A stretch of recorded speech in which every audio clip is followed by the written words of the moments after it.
It was a typical day. The rain was falling hard and he was stuck in traffic again. His mood was as black as the tarmac and he turned on the radio to cheer himself up. The Carpenters' music blared out, but he was hoping for ZZ Top. But what the hell? He found himself smiling and tapping his thumb on the steering wheel. When he turned the music up, the rain bounced heavily against the window and provided its own beat. Yes, he thought, rainy days and Mondays get me down too. Then a motorbike flashed past him, momentarily shocking him out of his state. Go ahead, he thought, I'm not raising to the bait. Music was the love of his life. People can let you down, but music was always there, he thought truthfully. In his dreams he wanted to be a rock star, but he had never mastered an instrument, despite his efforts. The song finished and he pulled into the service station. He was desperate for a coffee. When he sat down, he noticed at the table a pretty blonde sat across from him. He gave her a smile, and to his surprise, she smiled back. He carried on drinking his coffee. He wasn't one for chatting up women, but she was so pretty that he was tempted to try his luck. She was wearing a Rolling Stones t-shirt and a rocking leather jacket. She was definitely a rock chick, cool as iced tea. It was hard not to stare. She gave him a sly wink and he grinned back at her. As he decided to go over and say hi, he picked up his coffee and sauntered over to her, trying not to look nervous. She was still smiling as he sat across from her. Hi, he said, exchanging a hand. I'm Mike. Hi, she said, and flashed a super white smile. I'm Susie, she said confidently as he felt her soft hand. A surge of electricity went through him. What are you doing round these parts? Oh, just hanging around, she said. I hitched here. I need a pick-me-up. Me too, he said quickly. I'm bushed, he added. I nearly fell asleep at the wheel. She laughed and pushed her breast towards him. He tried not to stare, but it wasn't easy. Where are you heading? He said. Oh, anywhere, she said mysteriously. I'm not too fussy. Well, I'm off to London, he said. Fancy a ride? Sure, she said with a smile. I love it there. She brushed his foot under the table, and I knew that it wasn't an accident. They finished their coffee and headed for the truck. She slid in next to him as smooth as honey. Even though he wanted to talk to her, he had to concentrate on the road ahead. He was a good driver, but he had a tendency to daydream, which was never a good idea on a busy motorway. He turned up the music and they both sang along. I have to turn this page. Oh my god. Shouldn't be this hard. Oh no. God, he thought, she's cool. Just his type and full of life. As he got closer to London, he relaxed. He was looking forward to the day with possibilities fluttering in his mind like butterflies. Hey, she said, I need the bathroom. Is there any more cafes round here? He turned on the sat-nav. One coming up in 1 mile, he said, and he eased down on the accelerator and pulled in.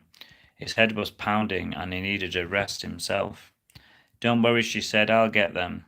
He watched her from a distance and mopped his brow.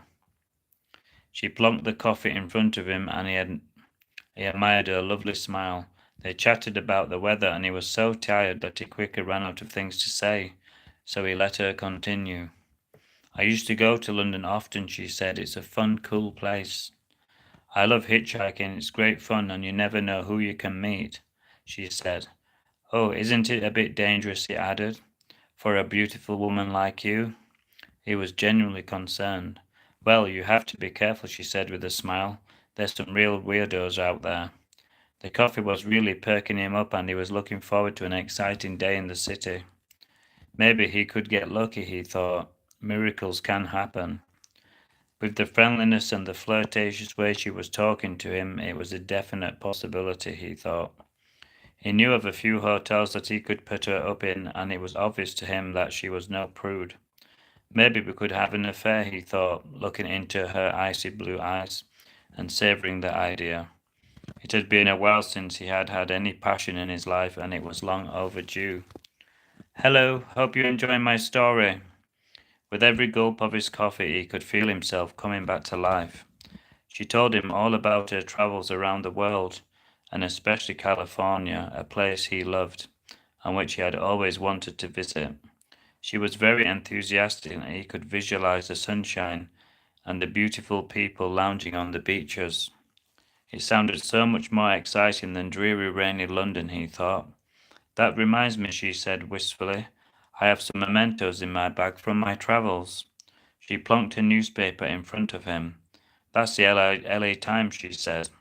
Cool, he replied. I'll look through that later, see how the other half live. Oh, all that glitters is not gold, she said mysteriously. That's so true, he said, but he didn't believe it. He loved glitter and gold. Life's too short to miss out, he added. That's true, she replied, and stared out of the window into the dark, rainy night. Hey, I've finished my coffee. Maybe it's time to go. I need to sleep. Cool, he said. I think I can get us to London. As they walked back to the car, oh my God, the heavens opened and the rain came down. Typically, thought with a shrug. She slid him next to him and he turned on the windscreen wipers and he turned on the radio as he pulled away and the rain competed with the beat of the music. He couldn't wait to get to London and he decided that now was the time to ask her if she wanted to spend time with him. I know of a lovely hotel in London, he said cautiously. We could have a great time there. He looked at her smiling face in the mirror. Maybe, she said, but we'll see when we get there. He drove on and the rain hit harder. He could see Big Ben in the distance, beckoning him to the good times ahead. Office blocks and apartments flashed past impressively, and he felt like I was in a movie, and in a way he was. He was thinking of all the places he could take her. Harrods, Covent Garden, the theatre. London definitely had a magical atmosphere, and he couldn't wait to show her everything. Suddenly, a blaring truck pulled in front of him, and he braked wildly. Damn, he shouted. His heart nearly exploded out of his chest, and sweat poured off him as they came to a screaming stop. Are you okay? He said, and turned round, hoping that he hadn't frightened her. But she wasn't there. There was no one there, only the red leather seat. He tried to rationalize things. The door wasn't open. She couldn't have jumped out. Where was she? Who was she? He thought, stunned. This was more shocking and frightening to him than the near crash, and now the sweat was really pouring off him in a torrent. He tried his best to rationalize things. He had met her. She had spoken. He knew that was true. There was only one explanation available to him, and one which he found hard to believe. He started the engine with shaking hands and he veered back into the busy lane. He could hear a high-pitched scream as a lorry came towards him, and it took him a while to realize the scream was his own. There was no time to react, and the last image that he saw was the woman's lovely blonde hair and a beautiful smile before darkness and pain enveloped him.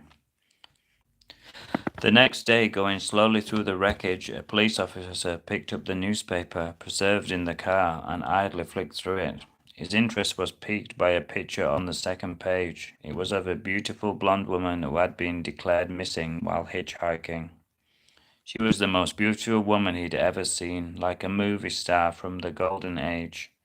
The article stated that they were now giving up the search for her and now it was a possible homicide. Damn shame, he said, and he threw the newspaper in the bin and continued with his job in hand. Hope you like that scary story. Please sub me, and I'm on Amazon KDP. Have a nice time in Iran.